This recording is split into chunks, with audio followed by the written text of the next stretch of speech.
अगर दृष्टा दृश्य है तो फिर स्वयं को कौन देखता है और स्वयं को देखने की विधि क्या होती है? ये प्रश्न है और बहुत महत्वपूर्ण प्रश्न है। देखो, हमारा जो मन है वो पर्दे की तरह काम करता है, जैसे एक फिल्म काम करती है। आगे पर्दा लगाया हुआ होता है, पीछे से प्रोजेक्टर के थ्रू चित्र आते हैं और वो उसको दिखा देता है। और एक दर्शक के रूप में जो वहाँ बैठे हैं, तो हम उस फिल्म को देख रहे होते हैं। और फिल्म को देखते वक्त कहानी के साथ हमारा तादात्म्य हो जाता है और हम क्या गलत क्या सही, कौन सा पात्र ठीक कौन सा गलत, ये जजमेंट करते रहेंगे वहाँ। मगर फिल्म देखते वक्त जो हम होते हैं वो कोई दूसरा ही मैं हो जाता है वहाँ। उसको हम कह सकते हैं ऑब्जर्वर वन।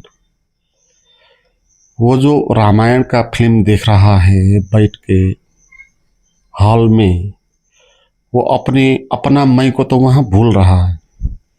उसका जो अपना मैं है, जात धर्म पेशा परिवार के हिसाब से जिसको वो मैं मानता है, फिल्म देखते वक्त तो मैं उस मैं को भूल जाता है।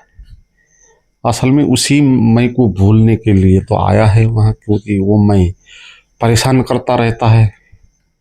तो कुछ क्षण मजा आता है तो अपने उस परिवार जात धर्म वाले जो मैं है उसको भूल जाएगा और अपने को एक अलग मैं बना लेगा, जो रामायण फिल्म देखते वक्त राम के साथ तादात्म्य करेगा। वो राम को भगवान कहेगा, फिर रावण को राक्षस कहेगा, फिर सीता को देवी कहेगा, हनुमान को राम का भक्त कह के श्रद्धा करेगा, लक्ष्मण को। तो वो जो मैं वहाँ बैठ के फिल्म देख रहा होगा तो वो सब पूर्व स्थापित मान्यता के द्वारा ही देख रहा होगा। देखो, फिल्म हॉल में दो प्रोजेक्शन आते हैं। एक तो हॉल वाले का जो प्रोजेक्टर से आता है वो हो गया, और दूसरा हमारे मन से निकलता हुआ। हमारे मन से भी जो निकलेगा प्रोजेक्टर की तरह पर्दे में व्याख्या करने के लिए,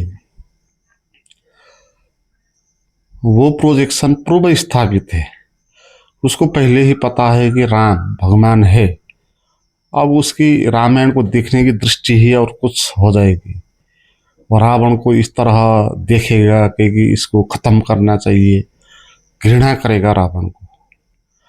सीता को देखेगा तो उसको पवित्रता के रूप में देखने का प्रयास करेगा। तो कौन ठीक कौन गलत, क्या होना चाहिए क्या नहीं होना चाहिए, ये जो बातें हैं वो ऑब्जर्वर एक बनाएगा और उसी हिसाब से उसको व्याख्या करेगा। और ये मैं इसी दुनिया का होगा, रामायण के भीतर का ही मैं होगा। ये आपका जो परिवार वाला जात धर्म वाला मैं है ये नहीं है, ये तो भूल गया ना। और यहाँ पर जो मैं आ रहा है वो राम को भगवान मानने वाला मैं है, और उसको जो भी वो मानता है रामायण के बारे में, तो रामायण से ही बना हुआ मैं है। ठीक है, इसलिए जब आप फिल्म हॉल से बाहर आएंगे तो ये मैं मिट जाएगा, क्योंकि रामायण मिट जाएगी तो ये भी मिट जाएगा। रामायण देखते वक्त ही ये मैं प्रकट होगा, और इसी फिलोसॉफी है जो रामायण से ही निकलेगी। तो ऐसे ही स्वप्न में भी होता है ना। जब हम रात स्वप्न देख रहे होते हैं तो वहाँ जो स्वप्न देखने वाला मैं होता है, वो मैं भी उसी स्वप्न से पैदा हुआ होता है, वो भी स्वप्न का ही मैं होता है। जब जागते हो स्वप्न का संसार ही विलीन नहीं होता, उस संसार को देखने वाला, उसको भोगने वाला वहाँ चलने फिरने वाला जो मैं है वो भी मिट जाता है। देखो मैं हमारा किस तरह मिटता है और किस तरह पैदा होता है। तो एक फिल्म देखते वक्त भी हमारा मैं पैदा हो जाता है और फिल्म समाप्ति में वो मैं फिर गायब हो जाता है। फिर आपका दूसरा मैं आएगा, जो मैं नाम, परिवार, जात, धर्म, पेशा इत्यादि से बना हुआ मैं। अब हम इस मैं को सच मानते हैं। असल में इसको हम कह सकते हैं ऑब्जर्वर 2। ये ऑब्जर्वर 1 से थोड़ा ठीक है, क्योंकि उससे ज़्यादा लंबा है ना। ऑब्जर्वर 1 तो क्षणिक है, वो तो 3 घंटे का फिल्म है, तो 3 घंटे का है उसका पीरियड। और दूसरा फिल्म देखेगा तो वो मैं दूसरा बदल जाएगा। हर फिल्म में निर्मित होगा उस मई का, इसलिए क्षणिक होगा और अनेक होगा। मगर जो ऑब्जर्वर 2 है ये थोड़ा लंबा होगा, जैसे मृत्यु तक ये चलेगा। आप मृत्यु तक कहते रहेंगे, आप ये हिंदू हो, आप ये पुरुष हो, आप ये आत्मा हो या शरीर हो, कुछ भी हो, जो भी आप मानते हो अपने को, वो आप कहते रहेंगे, इसलिए लंबा हुआ। और वो इस तरह परिवर्तन भी ज़्यादा नहीं होगा, दूसरे में छलांग नहीं मारेगा, वो स्टेबल बना रहेगा। मगर वो जो ऑब्जर्वर 2 है वो भी क्या इसी तरह बना हुआ नहीं है जिस तरह ऑब्जर्वर 1 बना।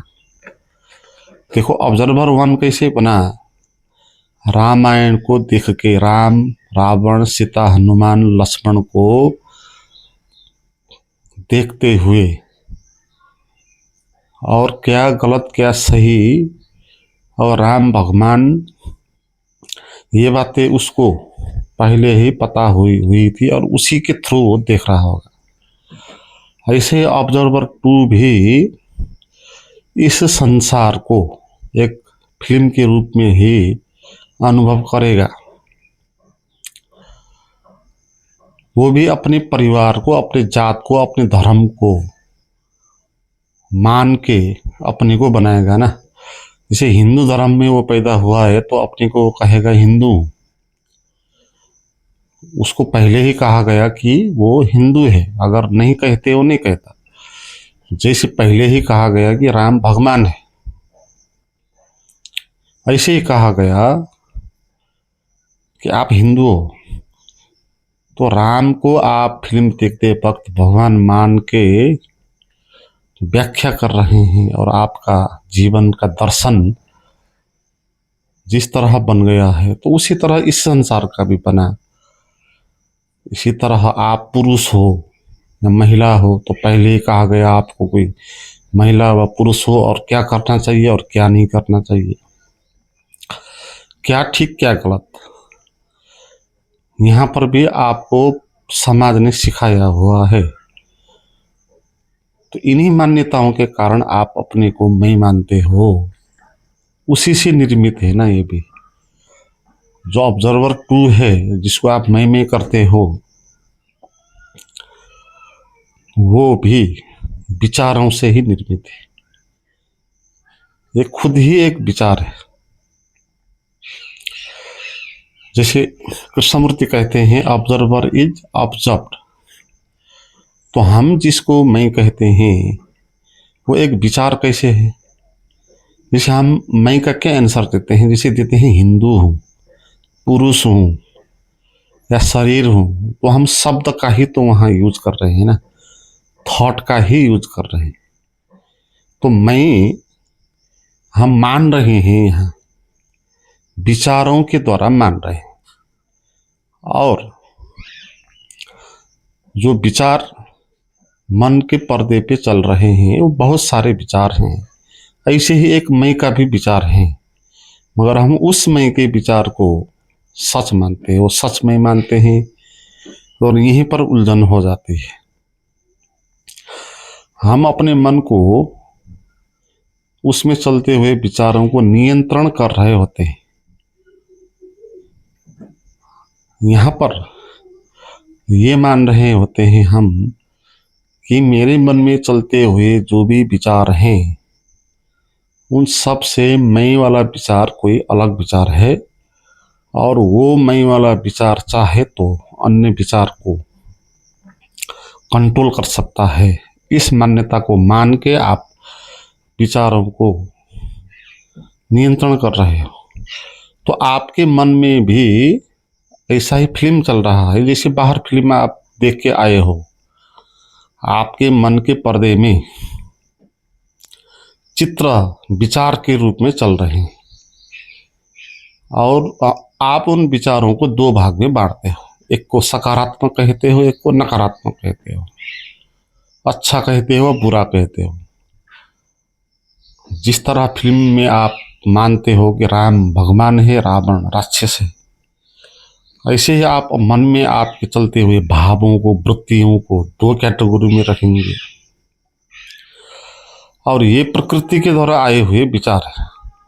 ये जो फिल्म है मन के पर्दे पर चलने वाली, प्रकृति के द्वारा प्रोजेक्टेड है, और हम उसको यहाँ व्याख्या करके बैठेंगे एक दर्शक के रूप में। हम उन विचारों को इस तरह देखेंगे एक दर्शक बन के, सकारात्मक विचारों को समर्थन करेंगे और नकारात्मक विचारों को विरोध करेंगे।